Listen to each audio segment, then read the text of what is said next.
Welcome back to our channel Sunwish natural പ്ലസിലേക്ക് എല്ലാവർക്കും സ്വാഗതം. അപ്പോൾ ഇന്ന് ഞാൻ പറയാൻ പോകുന്നത് ഒരു വെറൈറ്റി സാധനമാണ് ഗൈസ്. അതായത് എനിക്ക് രണ്ട് പെൺകുട്ടികളായതുകൊണ്ട് ഡെലിവറി അതായത് ഞാൻ കുറച്ച് നേരിട്ട ക്വസ്റ്റ്യൻസ് ഉണ്ട്. അതായത് ഫസ്റ്റ് പെൺകുട്ടി ആകുമ്പം നോ പ്രോബ്ലം, രണ്ടാമത്തത് പെൺകുട്ടിയായി അതും ഡെലിവറി നിർത്തുമ്പോൾ ചിലർ കൊനിഷ്ഠ ചോദ്യമുണ്ട്, അങ്ങനെ തന്നെ പറയാം, കൊനിഷ്ഠ ചോദ്യങ്ങളുണ്ട്. അത് ഒട്ടുമിക്ക പെൺകുട്ടികൾ, അതായത് രണ്ട് ആൺകുട്ടികളായ അമ്മയും രണ്ട് പെൺകുട്ടികളായ അമ്മയും കേൾക്കാൻ ചാൻസ് ഉണ്ട്.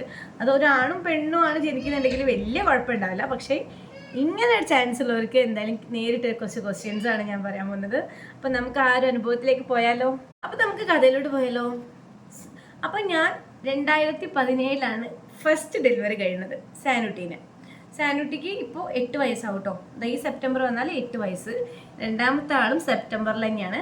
സാനുട്ടി സെപ്റ്റംബർ 6, രണ്ടാമത്തെ ആൾ പാർക്കുട്ടി സെപ്റ്റംബർ 13 രണ്ടൊരു സെപ്റ്റംബർ മാസത്തിലുള്ള ആൾക്കാരാണ്. സാനുട്ടിക്ക് 8, രണ്ടാമത്തെ ആൾക്ക് ഈ സെപ്റ്റംബർ വന്നാൽ 3 വയസ്സും.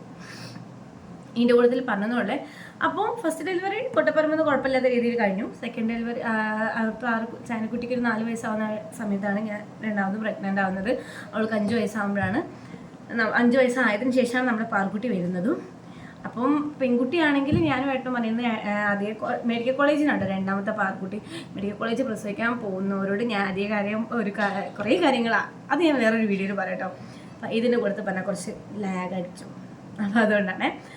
അപ്പോൾ എന്നോട് ഞാൻ ഇങ്ങനെ ഡെലിവറി കഴിഞ്ഞ് ഈ സിസേറിയനും കൂടി ഞാൻ പറഞ്ഞല്ലോ, ആ വേദനയിൽ ഇങ്ങനെ കിടക്കുക, നീണ്ടു നിവർന്ന് കിടക്കുക. ഹോസ്പിറ്റലിൽ നിന്നാണ് ഫസ്റ്റ് ചോദ്യം വരുന്നത്. ആരാന്ന് ഞാൻ പറയുന്നില്ല, ഈ വീഡിയോ കാണുന്നുണ്ടെങ്കിൽ ആൾക്ക് മനസ്സിലാവും എന്തായാലും ആരെയാ പറഞ്ഞത്.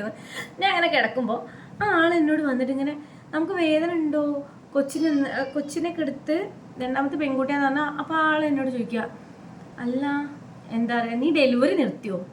അപ്പം ഞാൻ നിർത്തി. അപ്പോൾ എന്നോട് എടുത്തേ വയ്ക്കുന്നത്, എന്തിനാ നിർത്തിയത്? ഇതാണ് ഫസ്റ്റ്. എന്തിനാ നിർത്തിയത് നീ ഡെലിവറി? അതിന് മാത്രം പ്രായമുണ്ടോ നമുക്ക്? ഒന്നും കൂടി ആയിക്കോട്ടെ, ഞാൻ അടുത്തത് ആൺകുട്ടി ആയാലോ? ആൾ എന്നോട് ചോദിക്കുന്നത് ആൺകുട്ടി ആയാലോ? അപ്പം ഞാൻ വിചാരിച്ചു, അപ്പം ഞാൻ തന്നെ ഒരുമാതിരി മുഖം മൂടായി. സത്യമായിട്ടും നമ്മൾ ആ വേദന അനുഭവിച്ചെടുക്കുമ്പോൾ അപ്പോൾ നമ്മുടെ മനസ്സിലുണ്ടാവില്ല അടുത്തത് ആൺകുട്ടി ആയാലോ, എന്തോ നമുക്ക് 2 പെൺകുട്ടികൾ ജനിച്ചത് എന്തോ ഒരു ഇതാണെന്നാണ്. അപ്പം എനിക്ക് ആ ഒരു കിടക്കുന്ന രീതിക്ക് മനസ്സിലായത്. ഒരേ ഞാൻ ഹാപ്പി ആവും, പെൺകുട്ടി ആയല്ലോ എന്നൊക്കെയുള്ള ഹാപ്പിയിലായിരുന്നു. ഈ ഒരു ചോദ്യം കേട്ടപ്പോൾ ഒരുമാതിരി ചോദ്യം. അപ്പം ഞാൻ അമ്മയും ഉണ്ടായിരുന്നു. അപ്പം അമ്മയും എന്തുകൂട്ടിയാലും ഇപ്പം എന്താ ആരോഗ്യം മാറിയ കുട്ടിക്ക് ആരോഗ്യം ആയുസ്സും കൊടുക്കട്ടെ എന്നാണ്. അപ്പം അവരെ നല്ല ആൾക്ക് അത്ര വയസ്സില്ലല്ലോ, എന്തിനേ നിങ്ങൾ ഇത്ര തിരക്ക് പിടിച്ച് നിർത്തിച്ച് ഒന്നും കൂടി പ്രസവിക്കാനല്ലേ? എനിക്ക് 28 വയസ്സായിട്ടേ ഉള്ളൂ കേട്ടോ. പിന്നെ 19 വയസ്സ് കല്യാണം കഴിഞ്ഞ് 20 വയസ്സിൽ സാനുട്ടി ഉണ്ടായി, 25ാമത്തെ വയസ്സിൽ പാറുകുട്ടി ഉണ്ടായി. അത് വേറെ കാര്യം. അപ്പം അതുകൊണ്ടാണ് അവരെൻ്റെ പ്രായം എടുത്ത് ഇങ്ങനെ പറയുന്നത്. അതാണ് ഞാൻ പറഞ്ഞത്. അപ്പോൾ അത് കഴിഞ്ഞപ്പോൾ ഞാൻ എന്തോ പോലെയായി. പിന്നെ രണ്ടാമത് വന്നത് വീട്ടിൽ വന്നപ്പോൾ കുഞ്ഞിനെ പാൽക്കുട്ടിയുടെ അടുത്ത് ഇങ്ങനെ ആക്കുമ്പോൾ ഒരാളെ, അയ്യോ കുട്ടീൻ്റെ വലിയ ചെവിടെയിരുന്നേ. അപ്പോൾ അടുത്തത് എന്തായാലും മൂന്നാമത് ഉണ്ടാകുന്ന കുട്ടി എന്തായാലും മോനായേനേന്ന്. അതായത് കുട്ടീൻ്റെ ചെവിട് വലുതാണ് കുറച്ച്, ആ ചെവിട് വലുതാണെങ്കിൽ അടുത്തത് ആൺകുട്ടിയാണ് ഉണ്ടാവുക, അങ്ങനെയുള്ളത് ഞാൻ അപ്പോഴാണ് അറിയണേ. അപ്പോൾ ഞാൻ അങ്ങനെ നോക്കി, അങ്ങനെയുണ്ടോ, ആയിക്കോട്ടെ. ഇതൊക്കെ പറയുമ്പോൾ എന്താ എൻ്റെ ഉള്ളിലൊരു സങ്കടം. എനിക്ക് 3 മക്കൾ വേണമെന്ന് എനിക്ക് അത്രയും ആഗ്രഹമായിരുന്നു. അത്രയും എനിക്കും എൻ്റെ ഹസ്ബൻഡിനും ഇന്നും ഭയങ്കര സങ്കടമാട്ടോ. സത്യമായിട്ടും 3 മക്കൾ വേണമെന്ന് അത്രയും അതിയായ ആഗ്രഹമായിരുന്നു. അത് 3 പെൺമക്കൾ. നിങ്ങളേക്ക് ഇപ്പം എനിക്ക് 2 പെൺകുട്ടികൾ ഉണ്ടായതിനെ കൊണ്ടാണ് ഞാൻ അങ്ങനെ പറയണതെന്ന് ഒരിക്കലുമല്ല. എനിക്ക് ഒരു വാവ ഉണ്ടാവണം, ഒരു മോൾ ഇനി ഉണ്ടാവുകയാണ്, ഒരു മോളും കൂടി വേണമെന്നാണ് എൻ്റെ ഒരു ആഗ്രഹം. ഞാൻ പറയാം. അപ്പം എനിക്ക് ഭയങ്കര സങ്കടമായിട്ടോ നിർത്തിയെന്ന് ഇവർ ഓരോരുത്തർ പറയുമ്പോൾ എനിക്ക് ഭയങ്കര സങ്കടമായി. പിന്നെ ഓരോരുത്തർ വന്നേ 2 പെൺകുട്ടികളല്ലേ, പിന്നെ ഓരോരുത്തർ വന്നേ 2 പെൺകുട്ടികളല്ലേ, ഒരു സങ്കടത്തോടെ. ഒരു മോനില്ലാത്ത നമുക്ക് അങ്ങനത്തെ പ്രശ്നമൊന്നുമില്ല. പക്ഷെ ഇവർ പറഞ്ഞ് നമ്മൾ പ്രസവം കഴിഞ്ഞ് കിടക്കുകയാണ്. ഡിപ്രഷൻ എന്ന് പറയുന്ന സാധനം ഉണ്ടാവും. എനിക്ക് സെക്കൻഡ് ഡെലിവറിക്ക് നല്ല ഡിപ്രഷൻ ഞാൻ അനുഭവിച്ച ആളാണ്. എന്താ ഭയങ്കര പ്രശ്നമായിരുന്നു കേട്ടോ എനിക്ക് സെക്കൻഡ് ഡെലിവറിക്ക് ഡിപ്രഷൻ. ഫസ്റ്റ് തന്നെ ഞാൻ ഒന്നും അറിഞ്ഞില്ല, സെക്കൻഡിൽ ഞാൻ നന്നായിട്ട് എനിക്ക് ഡിപ്രഷൻ ഉണ്ടായിരുന്നു. അപ്പോൾ അതിൻ്റെ കൂടുതലാണ് ഈ ഒരു ഇതും കൂടി. പിന്നെ മക്കളെ അടുത്തതാണ് എനിക്ക് ഭയങ്കരമായിട്ട് മനസ്സ് കൊണ്ടുപോയ കാര്യം കേട്ടോ. സത്യമായിട്ടും അടുത്തത് ഒരു പ്രായമായ ആൾക്കാർ തന്നെ കേട്ടോ, നമ്മളെ ഏജിലുള്ള ആൾക്കാരല്ല, പ്രായമായ ആൾക്കാർ തന്നെയാണ് ഈ വീട്ടിൽ കുട്ടീനെ കാണാൻ വരുന്ന പറയുന്ന ആൾക്കാർ തന്നെയാണ് ഇത് ചോദിക്കുന്നത്. അടുത്ത എന്താ പറയുക പറഞ്ഞത്, അയ്യോ സുനോജിൻ്റെ പരമ്പര അവിടെ എന്താണ് പാരമ്പര്യം അവിടെ തിന്നല്ലോ, ഇനി തലമുറ ഉണ്ടാവില്ലല്ലോ. അതാണ് അടുത്തത്. അതായത് 2 പെൺകുട്ടികളല്ലേ, ആൺകുട്ടി ഇല്ലല്ലോ അച്ഛൻ്റെ ഇതൊക്കെ. അമ്മ അത് കേട്ടതും അത് ഏട്ടൻ്റെ മുന്നിൽ നിന്നാണ് ചോദിച്ചത്. എൻ്റെ ഹസ്ബൻഡിന് ഒരു പ്രശ്നമില്ല കേട്ടോ. എൻ്റെ ഹസ്ബൻഡിന് ഇനി ഒരു കുട്ടീനോട് പറഞ്ഞ് നമുക്ക് വേറെ പരിപാടി ഉണ്ടാകുമോ, എന്താ പറയുക, നമുക്ക് അടുത്തൊരു കുഞ്ഞിന് നോക്കണം, നമുക്ക് ആൺകുട്ടി നല്ല, നമുക്ക് പെൺകുട്ടി തന്നെ മതി എന്നുള്ള ഒരു മൈൻഡ് സെറ്റിലാണ്.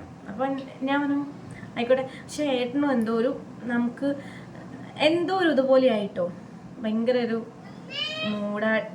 അമ്മേന്ന് വിളി വരുന്നുണ്ട്.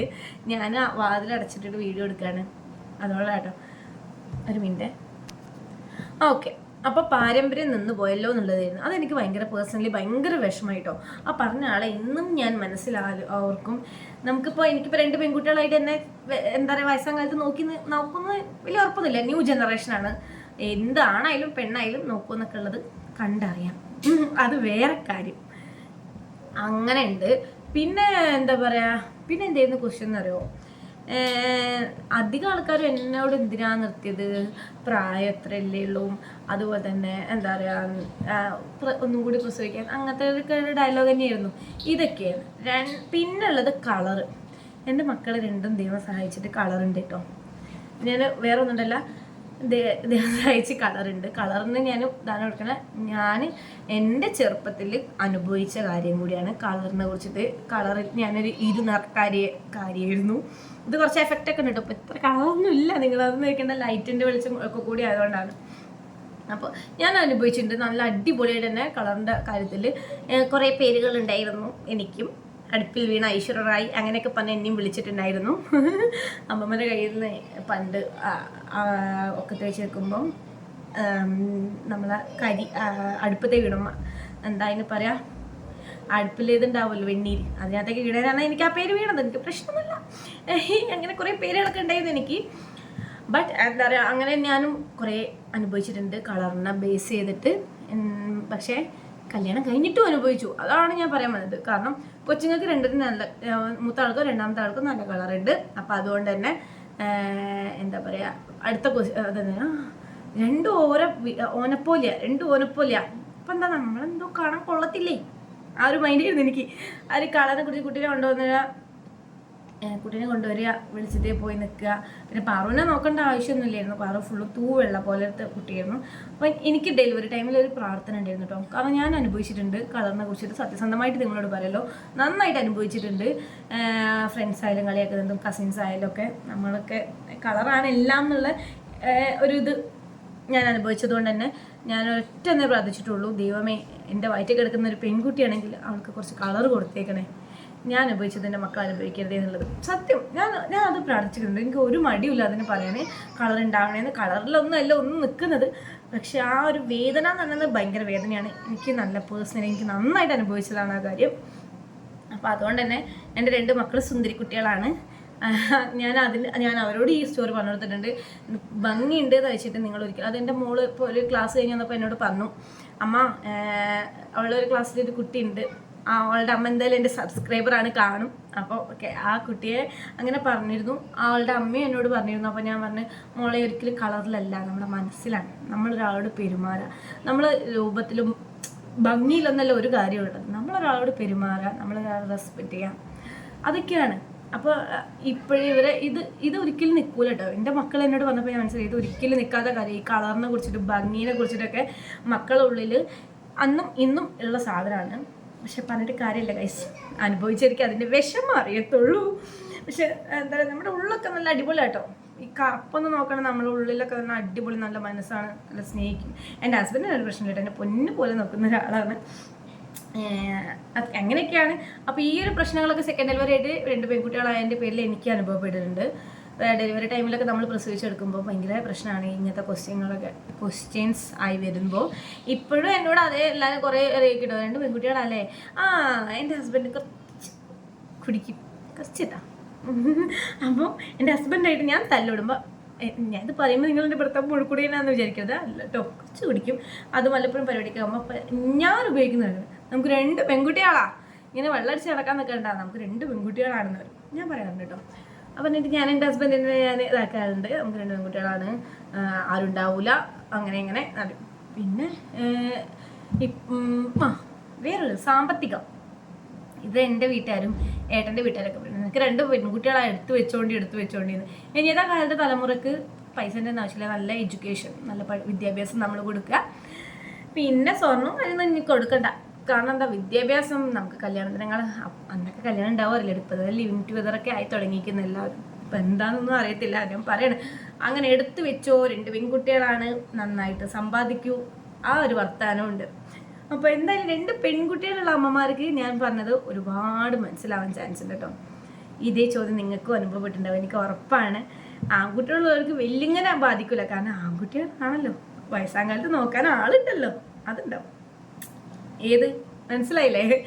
അപ്പോൾ എന്തായാലും പെൺകുട്ടികളെ, പക്ഷേ എനിക്ക് ഒരു പ്രശ്നമില്ല കേട്ടോ, എനിക്ക് ദൈവം തന്ന ഏറ്റവും വലിയ ഗിഫ്റ്റാണ് എൻ്റെ ഹസ്ബൻഡും എൻ്റെ 2 മക്കളും, ഞാൻ വിശ്വസിക്കുന്നത്. കാരണം എനിക്ക് ആദ്യത്തെ ഒരു പെൺകുട്ടി ജനിച്ചപ്പോൾ ഞാൻ പ്രാർത്ഥിച്ചു, രണ്ടാമത്തെയും പെൺകുട്ടി അവിടെ നിന്ന്, അവളൊരു വയ്യാതെ ആകുമ്പോൾ ഒരു ഗ്ലാസ് വെള്ളം വരെ അവൾ എനിക്ക് എടുത്തു തരുമ്പോൾ എനിക്ക് അത്രയും കെയർ ചെയ്യുന്നു. പെൺകുട്ടികൾ കെയർ ചെയ്യും നന്നായിട്ട്, ആൺകുട്ടികൾ ചെയ്യുമെന്ന് എനിക്ക് അറിയത്തില്ല കേട്ടോ, ചെയ്യുണ്ടാവും എനിക്കറിയത്തില്ല. ഞാൻ പറയാം, എൻ്റെ കാര്യം ഞാൻ പറഞ്ഞേട്ടോ.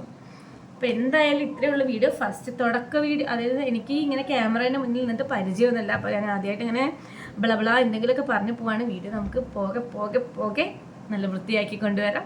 അപ്പോൾ എൻ്റെ ഇന്നത്തെ വീഡിയോ ഇഷ്ടപ്പെട്ട് വെച്ചിട്ടുണ്ടെങ്കിൽ നിങ്ങൾ എന്തായാലും സപ്പോർട്ട് ചെയ്യുക. Thank you.